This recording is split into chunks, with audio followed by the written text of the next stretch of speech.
देश में नक्सलवाद की अंतिम सांसों के बीच एक और बड़ी सफलता सुरक्षा बलों के हाथ लगी है। कुख्यात माओवादी कमांडर माधवी हिडमा मारा गया है। उसके साथ ही उसकी पत्नी राजे भी मारी गई।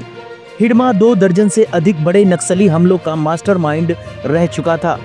43 साल के हिडमा को साल 2013 के दरबा घाटी नरसंहार और 2017 के सुकमा हमले के लिए जिम्मेदार ठहराया गया था। पिछले दिनों ही हिडमा की मां ने बेटे से सरेंडर करने की अपील की थी, लेकिन उसने नहीं सुनी। आंध्र प्रदेश और छत्तीसगढ़ सीमा के घने वन क्षेत्र में मंगलवार सुबह सुरक्षा बलों और नक्सलियों के बीच हुई बड़ी मुठभेड़ में 6 नक्सली मारे गए। इनमें हिडमा और उसकी पत्नी भी शामिल हैं। आंध्र प्रदेश के अल्लूरी सीताराम राजू जिले के पुलिस अधीक्षक अमित बरदार ने बताया कि मुठभेड़ सुबह 6:30 से 7 बजे के बीच मर्दू मिल्ली मंडल के वन क्षेत्र में हुई। बरदार ने बताया, अल्लूरी जिले में हुई मुठभेड़ में 6 माओवादी मारे गए। इन नक्सलियों में हिडमा भी शामिल था। उसके सिर पर अलग अलग राज्यों की ओर से करीब 1 करोड़ रुपए का इनाम घोषित था।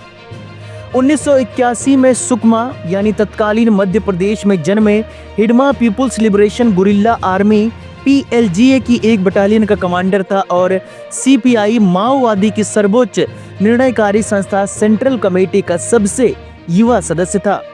बस्तर क्षेत्र में सेंट्रल कमेटी में शामिल एकमात्र आदिवासी सदस्य हिडमा के सिर पर केंद्र और विभिन्न राज्यों की ओर से कुल लगभग 1 करोड़ रुपए का इनाम घोषित था, जिसमें अकेले केंद्र सरकार ने 50 लाख रुपए का इनाम रखा था। पिछले दिनों ही हिडमा की मां ने सार्वजनिक रूप से बेटे से आत्मसमर्पण करने की भावुक अपील की थी, लेकिन उसने मां की बात नहीं सुनी। हिडमा की मौत को नक्सलवाद के लिए करारा झटका माना जा रहा है, क्योंकि जिस समय सुरक्षा बलों का लगातार दबाव बढ़ रहा है और बड़ी संख्या में माओवादी आत्मसमर्पण कर मुख्य धारा में लौट रहे हैं, ऐसे में उसका खात्मा संगठन की रीढ़ तोड़ने वाला साबित होगा।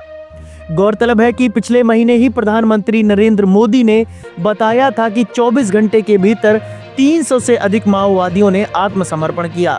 हाल ही में माओवादी आंदोलन के बड़े चेहरे मलोजुला वेणुगोपाल राव उर्फ भूपति ने भी 14 अक्टूबर को आत्मसमर्पण कर अपने साथियों से हथियार डालकर मुख्य धारा में लौटने की अपील की थी।